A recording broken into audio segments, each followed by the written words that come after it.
जीवन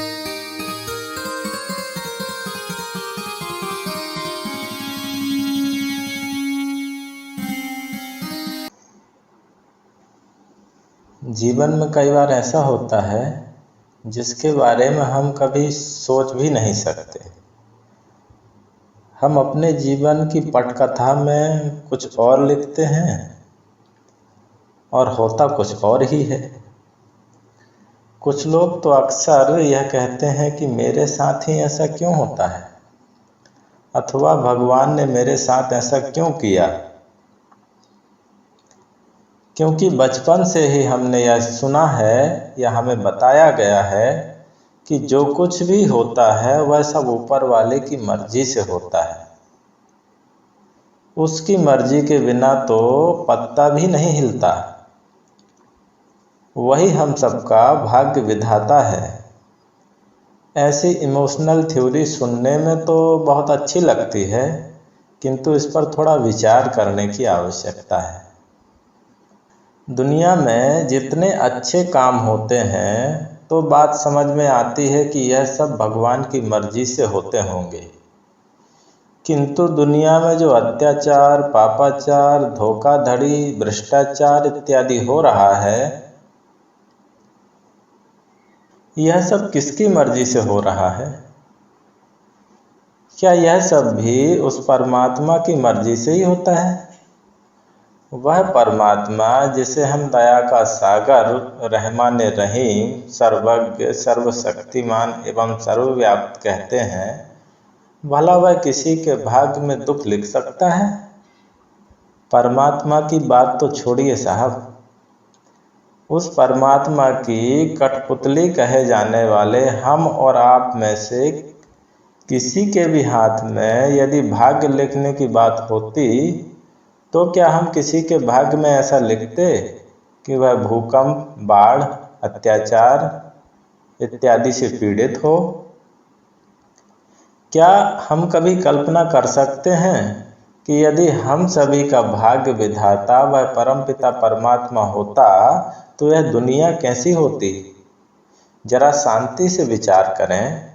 यदि आपके बच्चों का भविष्य अथवा भाग्य लिखना आपके हाथ में हो तो उनका भाग्य कैसा होगा? मान लो आपके 2 बच्चे हैं, दोनों की आयु कितनी होगी? क्या एक की 50 और दूसरे की 100 वर्ष? नहीं, आप ऐसा नहीं लिखेंगे। आपके दोनों बच्चों का स्वास्थ्य कैसा होगा? वे कभी कभी बीमार पड़ेंगे तो चलेगा? नहीं, आप ऐसा भी नहीं लिख सकते। हम सभी अपने बच्चों के स्वास्थ्य के साथ कोई समझौता नहीं कर सकते। एक बच्चा पढ़ने में थोड़ा कमजोर है, दूसरा होशियार है। अब दोनों की स्कूल में आने वाली रैंक कैसी होगी? कम ज़्यादा? हम उसको भी कम ज़्यादा नहीं लिख पाएंगे। आपके बच्चों का कैरियर कैसा होगा, उनके संबंध कैसे होंगे, सब कुछ एकदम परफेक्ट होना चाहिए। तो भला वह परमपिता परमात्मा हम सब जिसकी संतान है, हमारे स्वास्थ्य, कैरियर, आयु अथवा संबंधों में असमानता या पक्षपात कैसे कर सकता है? अब हमें दूसरी थ्योरी पर भी थोड़ा विचार करना होगा। हमने बचपन से यह भी सुन रखा है कि हम जैसा कर्म करते हैं उसका फल देर सवेर अवश्य मिलता है। यह थ्योरी इमोशनल तो नहीं है, किंतु तर्क पर आधारित है, क्योंकि इसका हम प्रत्यक्ष अनुभव कर सकते हैं। सद्गुरु कबीर अपनी भाषा में कहते हैं, बोया पेड़ बबूल का तो आम कहाँ से खाए। अब हम थोड़ा विचार करें कि दोनों में से कौन सी थ्योरी सही लगती है। हम थोड़ा भावुकता से ऊपर उठकर विचार करें तो दूसरी कर्म फल वाली थ्योरी ही उचित लगेगी। प्रश्न हो सकता है कि दुनिया में तो पहले वाली थ्योरी को मानने वाले लोग ज़्यादा हैं। बात सच है, बात सच है, इसमें सिंपल सा लॉजिक है। पैसे यदि पेड़ पर फलते तो दुनिया में कोई मेहनत नहीं करता। इस दूसरी वाली थ्योरी में मेहनत है, त्याग है, तपश्चर्या है, कर्म सुधार एवं बुरी आदतों को छोड़ने की बात है। अब इतनी मेहनत भला कौन करना चाहेगा? इसलिए तो लोग महात्माओं एवं ज्योतिषाचार्यों के पास हाथ दिखाते फिरते हैं, जानना चाहते हैं कि हमारा भविष्य कैसा है, हाथ की लकीरों में क्या लिखा है। और हमारे देश में ऐसे महात्माओं एवं ज्योतिषाचार्यों की इतनी भरमार है कि वह लोगों को हाथ से मेहनत अथवा कर्म सुधार करने की प्रेरणा नहीं देते, बल्कि हाथ की लकीर देखकर उन्हें अंधश्रद्धा और अंधविश्वास के सस्ते नुस्खे बताते हैं, जिससे सारे पाप धुल जाएं और सारी मनोकामनाएं पूरी हो जाएं। ये जीवन में जो डैमेज कंट्रोल होता है ना, उस डैमेज कंट्रोल के लिए इन लोगों का व्यापार बहुत बढ़िया चल पड़ा है। यहाँ मुझे एक उदाहरण याद आता है। एक छोटा बच्चा स्कूल में पढ़ता था, संस्कारी परिवार का था। माता पिता घर में ही मंदिर बना रखे थे, तो स्नान करके घर के सभी सदस्य मंदिर में वंदना करते थे, पूजा अर्चना करते थे। उस छोटे बच्चे को भी बार बार वो प्रेरित करते थे कि चलो मंदिर चलो, प्रार्थना करो। तो छोटा बच्चा अपनी माँ से पूछता है, मम्मी मम्मी, मंदिर में पूजा करने से क्या मिलता है? तो माँ जवाब देती है, बेटा ये परमात्मा ही सब कुछ है, इनकी पूजा करने से वो हमारी सारी मनोकामनाएं पूरी कर देते हैं, सारी मुसीबतें दूर करते हैं।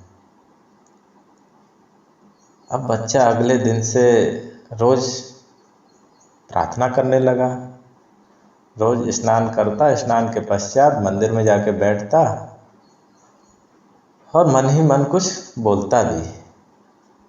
1 दिन, 2 दिन, 3 दिन हुए, माँ ने देखा कि बेटा तो बड़ा संस्कारी बन गया है, रोज प्रार्थना करता है। एक दिन गौर से देख रही थी तो वो प्रार्थना करते समय मन ही मन में कुछ बोल रहा था और कुछ आवाज बाहर भी आ रही थी। माँ ने पूछा, बेटा प्रार्थना करना अच्छी बात है, लेकिन तुम ये अंदर अंदर क्या बोलते रहते हो? तो वो बच्चा बोलता है, मम्मी मम्मी अभी एग्जाम हुआ था ना, तो एग्जाम में पूछा था भारत की राजधानी क्या है, तो मैंने दिल्ली की जगह मुंबई लिख दिया। अब भगवान से प्रार्थना करता हूँ कि वो मुंबई को काट के दिल्ली कर दें। उसकी माँ आश्चर्यचकित हो जाती है, वो कहती है, बेटा ये भगवान नहीं कर सकता। मैं यहाँ श्रद्धा अथवा भक्ति के महत्व को नकारने की चेष्टा नहीं कर रहा हूँ, ना ही किसी की आस्था को चोट पहुँचाने का मेरा कोई उद्देश्य है, बल्कि श्रद्धा एवं भक्ति के नाम पर फैलाई जाने वाली अंधश्रद्धा एवं अंधविश्वास के प्रति विरोध जता रहा हूँ।